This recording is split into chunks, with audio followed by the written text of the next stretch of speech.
Merci beaucoup d'être avec nous, chers téléspectateurs et auditeurs, vous qui nous suivez à travers le monde. Salut et bienvenue dans ce nouveau numéro de votre magazine intitulé Grand Format, que vous avez l'habitude de suivre, un magazine concis et a été toujours présenté par votre humble serviteur, Mabiala Vital, Mabiala Vitalo, Vitariche. Merci au cordon d'Adi Mango qui est derrière la caméra. Alors pour ce nouveau numéro, chers téléspectateurs et auditeurs, nous sommes très heureux de recevoir un grand leader que vous connaissez très bien, un grand leader que vous avez l'habitude de suivre. Bolandaraye mingi na ba émission na biso to salaka na radio na télévision. Il s'appelle Senga Munana Mouké Jazz. Et je vous informe qu'il est à Boma. Pour le moment, il est à Boma. Il a accompagné un grand leader aussi. Nous allons les recevoir. C'est avec lui que nous allons nous entretenir par rapport à l'actualité. Nous Masolo au cours de l'émission. Sans plus tarder, je le reçois. Président Mouké Jazz, Senga Munana, le grand leader. Bonjour, Président. Oui, bonjour, Vital. Soyez le bienvenu dans la ville de Boma. Vraiment, je suis très ravi de vous rencontrer ici. Parce que je sais que vous êtes des Boma Traciens. Alors, à chaque fois, on se voit toujours à Matadi. Mais cette fois-ci, on est maintenant à Boma. Oh, Mbogana. Oui, bien sûr, Congo. Je suis partout. Voilà. Bah, qu'est-ce que ça peut me faire le monde angé? Oui, mais c'est bien que depuis que nous avons coquille la moment, on a dit mon civet. Mais est-ce que mes abats qui ngéa? Bazaba fait, mais na qui mpeve, mes abats déjà.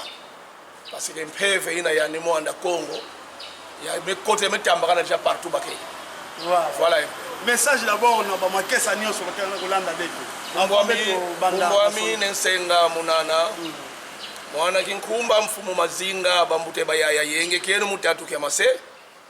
Donc vraiment bambuta nos place bakele bakia kuyangala parce que meku kisonga. Bambuta bayaya yenge kenu. Bobo. Alors on va s'asseoir. Merci beaucoup président au Fonda. Voilà. Merci beaucoup. Alors président Betke Solana, Kikongo, Lingala, français, Betke Sanksanion, ça nous permettre de comprendre. Vous voyez, na Boma, d'ailleurs, Banabo Bagamona, Namanima, Betke na fleuve Congo, qui fait la fierté de notre pays, Betke na Katia Panorama. Vous voyez, na Boma, président Toublebeto, objectif, objet à présence, à voyage, à quel ennemi? Merci beaucoup, merci mon frère, merci téléspectateurs Nyonso, auditeurs Nyonso, il y a radio RCB. Merci. Sarah TV aussi. Et Sarah TV bien sûr, voilà. Merci Samuna Uyamba Munu Boboyai, Nakati Mbanza Boma. C'est vrai, parce que je tout bayao, Mukena Mbanza Boma Awa, je suis une délégation. Samuna kuisa na mameta na politique. Bemeza bake mazono mazuzi muvo andaka président provincial ya BDM. Mu démissionné officiellement na BDM. Mais il faut na sabu na mambo fait pour des raisons personnelles. Parce que c'est une politique. Mazono me kwenda na MC ya Laurent Batumona. Kuna musineke engagement musina ba ouvert bien que batula mu vendre chargé à mu diriger province mais bebe monake mu monaka yaou façon que tubaka nlongi ya Congo ne mwanda nsemi mu monaka yake niti bilanga ya masangu parti politique ke bilanga ya masangu comment batu nyonso mandevo na mandevo alors muntu ke diriger muningana ndikelefe. Il y a un président national qui a play, il y a en tout cas, un désordre total. Total, le monde devait placer pour diriger le modèle. Alors moi, étant Mouké Jazz, je suis logique à mon mais mon a que Mukelenda fait Yo Mbappé. Mbappé à Congo central. Mon a que Mukelenda ya ouvert, les autres ils Mukelenda fait. C'est pourquoi j'ai pris mes distances. Le collègue peut m'ousineke mon engagement mon sinaba ouvert ou m'ousineke fiche d'adhésion ou carte ou quoi non. J'avais que des insignes et à partir, bah drapeau, bah nini que j'ai commencé déjà à couper ça dans la fédération en Kaganka là parce que j'ai vu que je continue plus naver parce qu'il y a trop de combats entre nous et surtout que vous comprenez que le président Laurent Gbagbo a dit que Mukongo mais Mutwabandundu mais ce qui les combats que nous avons dans les partis c'est entre nous les Bakongo du Congo central. Vous comprenez un peu place hein? Pas si vous place à quel les Congo du Congo central. Là on a des bangi dans le Congo central. Donc on soni na ba bangi kaka ya ba parti ya ba province ya kata parti na. Donc voilà mon mona que ya que Simba fait plina. Et pourtant, il y a assuré que dès le début, je me rappelle la première émission, mais tout ça là, le même jour, le même jour, oui. Mais ça, les premières impressions, il y a ça qui ont il y a les premières impressions. Les premières impressions, bien sûr. Hermé Kota, le monsieur là, c'est notre frère du Congo central et du Bas-Fleuve aussi. Hermé Kota, pour ne pas avoir passé par lui. Oh. Donc voilà donc un grand problème du Soumou Moussalaïna. Donc vraiment un problème sérieux. Alors même à mon mosquée, il y a que Simba fait. Il y a que Simba fait, j'ai pris mes distances. Parce que dans mon politique, il y a que nous mettons notre argent, tout. Alors il y a vendre mingi place à plina risque musikele. Vous avez beaucoup contribué pour la visibilité du parti. Bien sûr. Bon, en politique, parfois, on est payé en monnaie de singe. En politique, parfois, on est payé en monnaie de singe. Vous comprenez? Donc, c'est pourquoi j'ai pris mes distances, en tout cas, bref. Voilà, vous avez démissionné, si je comprends bien. Je n'ai pas démissionné, pourquoi? Parce que je n'ai jamais signé aucun acte. Vous n'avez pas été notifié? Notifié, ni même... adhérer quoi non. Donc, mais comment est-ce que vous êtes devenu interfédéral et juste bon, vous savez, c'est difficile par rapport parfois nos leaders politiques qui vous disent commencez d'abord et je vais vous envoyer la notification après. Vous comprenez? Ça se fait partout presque. Aujourd'hui nous sommes bon, je vais en parler bien après. Ouais. Donc ça se fait parfois dans beaucoup de partis. Vous commencez d'abord. D'abord, on doit d'abord vous apprécier comment votre fonctionnement et le reste viendra après. Voilà. Mais malheureusement que là-bas j'ai travaillé, j'ai fait ce que je pouvais. J'ai donné le meilleur de moi-même. Mais malheureusement, je suis payé en monnaie de singe. Bon, je n'ai pas de problème avec le président Laurent Gbagbo. Je n'ai pas de problème avec lui, mais sauf que akoki kozwa penza responsabilité na yete dans le vrai sens des mots. Donc officiellement quel est na MSC Mukele ça je dois vous le dire. Et parce que je suis tout le monde est au courant. Bien sûr par des rumeurs quoi par des rumeurs. Mais moi et lui comme ça nous ne sommes pas encore vus depuis que j'ai pris cette décision.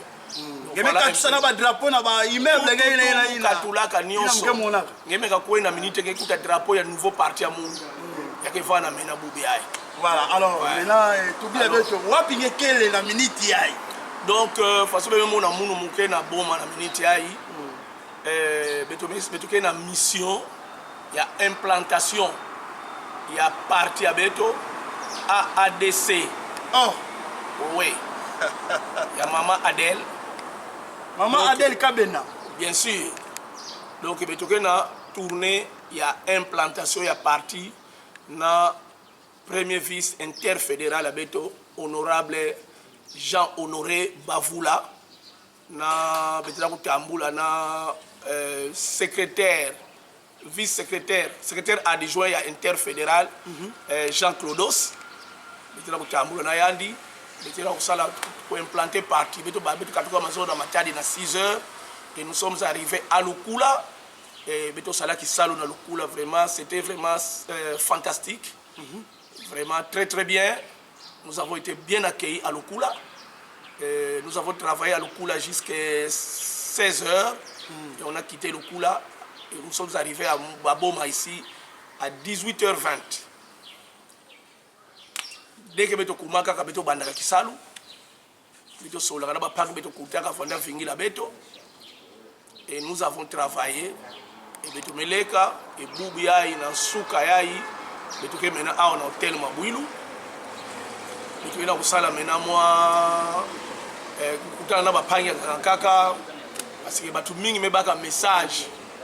Beto Mingi me baka message, Kena Kuzola, Beto Foa Naba Kintoa, de Mena Miniti, Beto Kuyambabao. Beto Kuyambao, Beto Kuyambabao. Alors, il y a un Beto Ke Awa, l'hôtel Mabouilou placé. Que je me installé de mon quartier général avec tout le monde. Moi, des jours, je suis bon, quoi. Donc voilà un peu. Donc, Boubouyaï, si je comprends bien, le président Mouké Diaz a Zanakati à AADC. Le Mbappé du Congo central, qui est à AADC. Voilà un peu. C'est vraiment. Ce n'est pas une bonne chose pour moi. Ce n'est pas une bonne chose pour moi parce que dans ma vie, je n'ai jamais rêvé. Faire 3 partis politiques à l'écart de 2 ans. Hein. Faire vraiment 3 partis politiques, vraiment, je n'ai jamais rêvé cette histoire. Mais alors, malheureusement, la vie a ses réalités. L'idée est poussée au côté de AADC. Qu'est-ce que vous avez envié? Est-ce que les autorités m'ont approché qui ont vers? Voilà.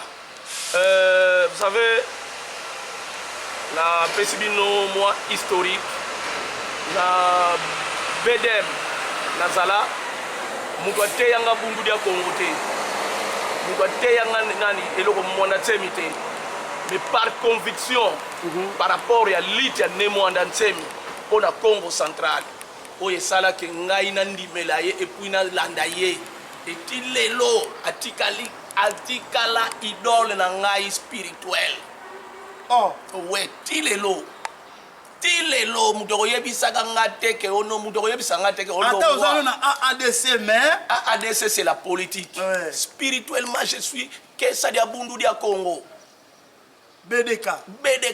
Et ça, c'est que on dégage pas tout bazaka. Ono, negi nazana na président inter, na vice-président interfédéral nangai. Azawana, Azali, catholique.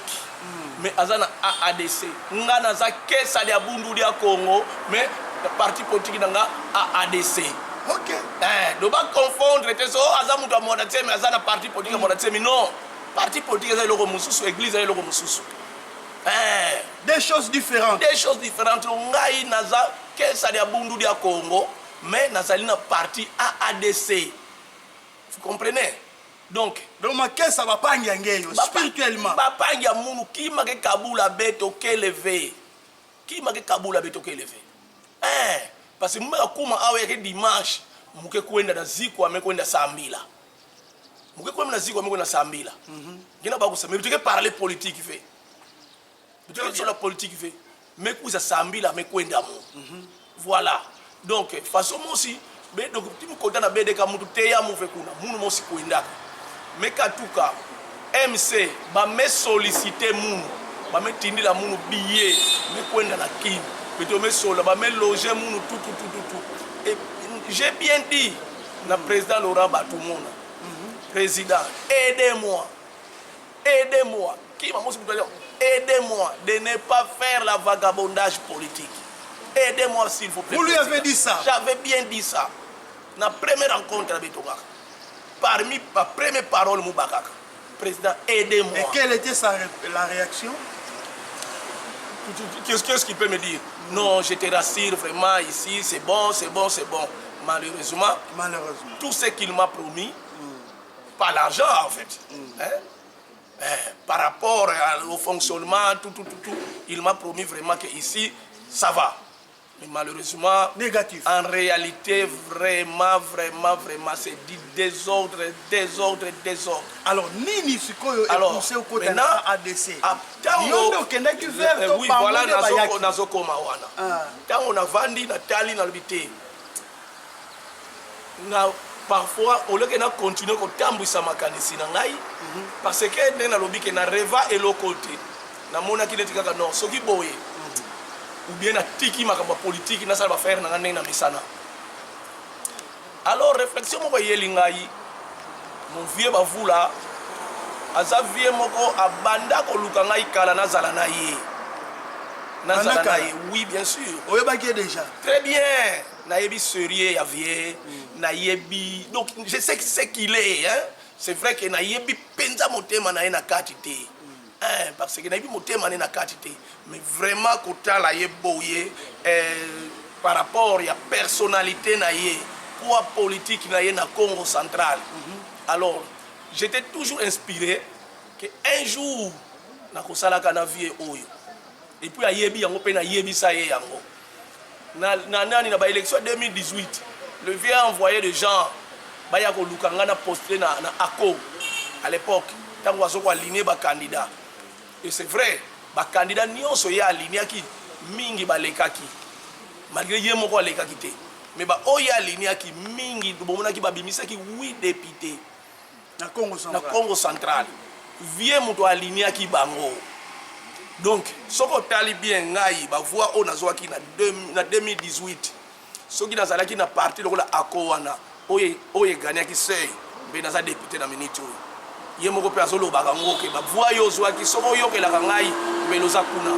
Mais malheureusement place na postila nazalaka kanga moko kaka bien eli Congo central mobimba nga moko na so ba voix ebele tout soit seité. Ozomona c'est pourquoi je me suis dit tant on a vandi na l'habité. Dieu parle d'une manière tantôt d'une autre. Dieu parle d'une manière tantôt d'une autre. Ndenge nini a révélanga déjà que nazala na vie oyo. Mais nga moko nazokende boye na ke boye te cette fois-ci avant que nazwa décision nyonso na consulter na nous vie na ngai azala lokola maître na ngai mena politiquement. Vous comprenez? Tika na solliciter na benga vie azala maître na ngai politiquement. C'est pourquoi na benga ki nga mutu na benga na téléphone. Na benga bonjour Mbuta, bonjour.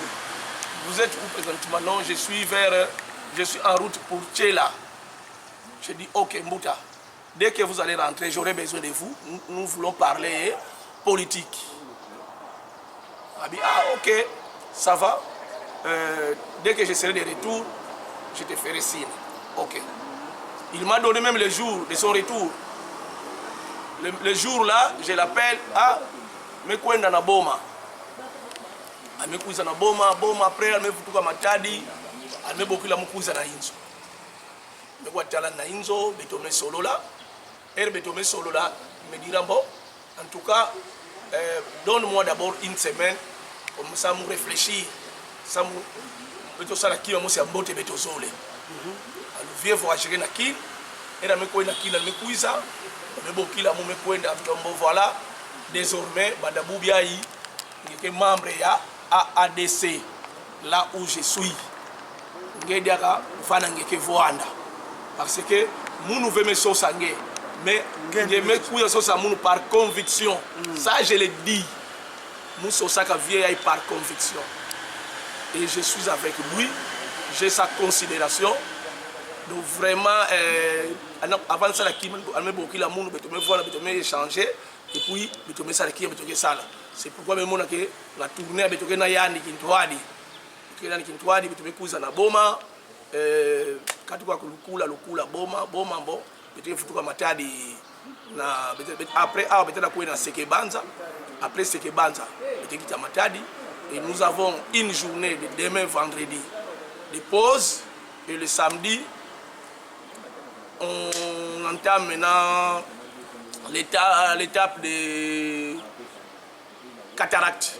Donc en commençant par Lufu, Songololo, en passant par Kimpese bien sûr, Mbanzangungu, nous allons passer nuit à Mbanzangungu.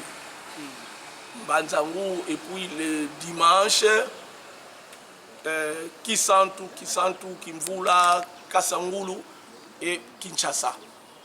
Voilà, donc nous sommes maintenant membres de AADC. Proche collaborateur de l'honorable Bivula. Bon, oui, proche collaborateur, mais je suis membre, mais plus proche du vice interfédéral, premier vice interfédéral, Jean-Honoré Bavoula. Voilà. Merci beaucoup. Alors, chers téléspectateurs et auditeurs, vous qui nous avez pris en cours de diffusion, je rappelle que nous avons reçu le président Mouké Jazz, Azali, leader d'opinion, évoluant au Congo central, précisément dans la ville de Matadi, chef-lieu de la province. Et hier, interfédéral du MSC, aujourd'hui, cadre du parti politique AADC de Madame Adèle Kabena. Alors, président, tu as la politique. Tu as la politique à province parce que vous êtes politique. Et Nicolo Toyoki, qui est le gouverneur et le VG, c'est comme si le violon ne s'accordait pas. Mais dernièrement, tout le monde a qui, Bangomi Balé, Bakutanaki na supermarché. Nous avons vu les photos et les vidéos qui ont circulé. Et le vice-gouverneur a démentir que nous sommes arrivés à la Congo central et à l'Okuta. Bangona gouverneur, parce que les gens ont bien la preuve que Bakutanaki na supermarché. En tant que politique, ça va nous analyse. Mais vraiment, sonner ma baie. Sonner ma baie ma cassi. Non, est-ce qu'un gouverneur et vice-gouverneur va beaucoup d'en avoir? C'est pas beaucoup d'en avoir. Non, supermarché veut dire marché veut dire quoi? Marché veut dire quoi? Nazando bakutana nazando na wenze ko. Bakosoma bikwanga, kwasumba banguba na batsafu na bavoka. Même beaucoup de supermarché. Peut-être Zala qui rencontre moi soudainement. Comment? Gouverneur a que son babylone qu'on a et puis il y a un vie. Mais cela ne peut pas être publié et puis baloba que voilà bakuta un supermarché. Est-ce que ça n'a pas été préparé? Regarde un peu le niveau bazo même mambo bazo même ma province la biso. Trop bas. Niveau trop bas vraiment. Moi je me pose la question. Qui a maudit cette province qui est dans la pente? C'est ça la question que je me pose. Qui a maudit la province? Qui a maudit cette province pour être dans la pente? Cette province a besoin d'être dirigée par des responsables qui ont la maturité politique et la bonne politique de gérer. C'est ça. Non mes frères, nous sommes au Congo central.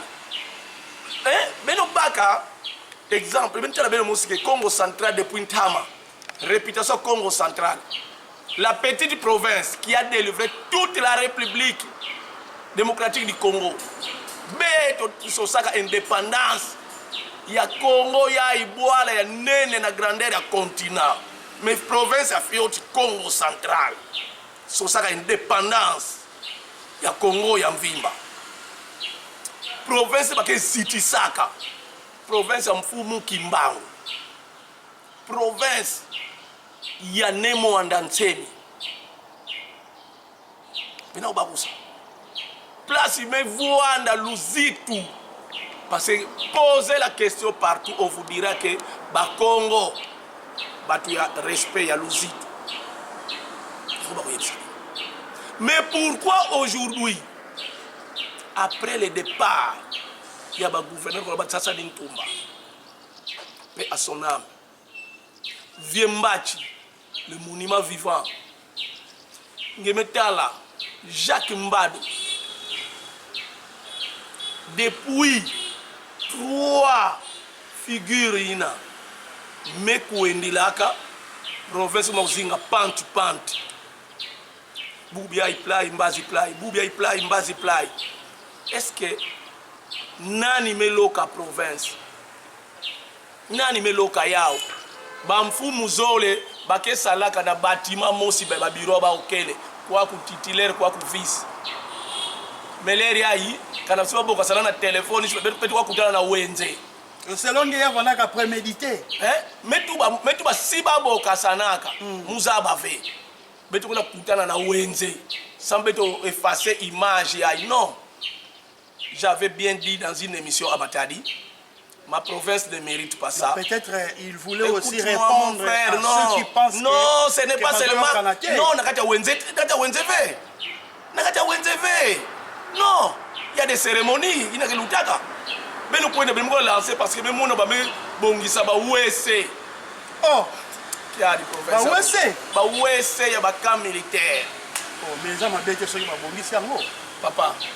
La priorité que nini priorité exécutive provinciale est-ce que le gouvernement provincial a dit ça? Il y a que Foner qui a dit ça, il y a gouvernement provincial. Ah bon? Gouvernement provincial, il y a que jazz, vous êtes à la kisalo yai. Il y a un vital, tu as la kisalo yai.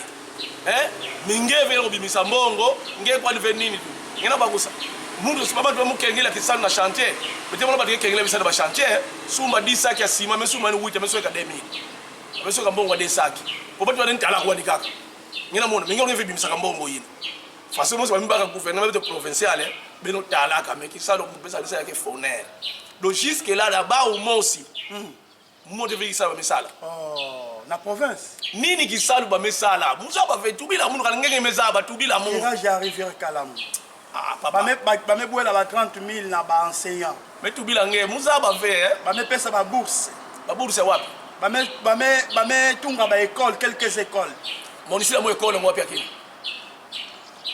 monisila mo wapi école ya mokele monisila mo nge kuwaka yena kutuwa mo kuwaka monaka na meso monaka na meso papa mulenga monisila nge betubila nge mulenga sala baka ba photo la hotel mabulu ba mekanga mu ba photo betuba ke voilà hotel ya munu yayi ya muke jazz me publier ya pe batu me pesa mba félicitations la façon nyonso me ya muku anive mume ivula nge monisila munu ni école no ba betunga monisila munu yao wapi ya kele nge mitu mamba bourse bana me baka ba bourse ba mekwenda tangila wapi bapona tanga na Kinshasa place ba kwenda na bana mo kina ba kitanga kuna est-ce que ba kina il faut quand même féliciter l'initiative non papa nakata boma awa betokena ta boma batata ba mama mingi me baka bana en charge ba kitangisa bawo yego di bourse faire publicité ba ça va publicité fait ni le monde moi j'aurais préféré parfois 30 000 ba me boela na enseignant papa c'est quand même bon you voulez ba enseigner yina ba 30 000 mbo di la bao si par rapport ya ba entendement bao ya uve beto ke baka beto tubile bula ba discours papa metu bilange ba meka kwenda mbazi mbazi ba mekwenda après les élections ba mekwenda yiki sitio ba mesala bika au na Congo central mais ba ke kaka na moins d'une année depuis ba mebanda papa metu bilange pourquoi pas aux chances non quelle chance 8 mois après quelle chance ba ke évaluer que d'abord capacité à mutu dans les 100 jours dans les 100 jours zabisa munu bubia 8 mois DG kaseke na kusala kino konsa mbongo ngemeka kuenda ba payage pa na ka Kongo kikuta payage ke kuna nzila mwanda payage banzila nyonso payage ya mbigira ba tolo payage na lanterne ya bien mtu na kilomètre 8 hao mtu payage donc parce que il y a un ça ne va pas total. Qu'est-ce que vous reprochez au gouverneur? Mais tout bilan nous voulons le voir à l'œuvre qui ça la bisalu ba tout là nous quoi ça la bisalu an ça la bisalu mon frère non aujourd'hui maintenant yekuwa kuna ona ensemble kena kusimba ve bazona bakatula nani sika na président Jacques-Claude Mvouemba faut faire katuka il est prêt à démissionner dès que c'est sur mars awa angina ku démissionner mais kuwa yao parce que vous viendrez là-bas mais kuza kuwa yao bon maintenant kuna diaka gouverneur vice gouverneur ba kuizana ve nsoni ya ba tutelema eloba mitro allez to sala mena to luka to effacer eloko oyo osomona to effacer eloko oyo. Non, mes frères, on ne peut pas continuer comme ça à la province à Congo central. On ne peut pas continuer comme ça. Hein? Toujours problème. Cela montre suffisamment que province mais comment diriger là-bas la fiote parce que Tanguy là-bas non ça Sadine Toumba était vieux un fin politicien vieux Machi un fin politicien Jacques Mbadou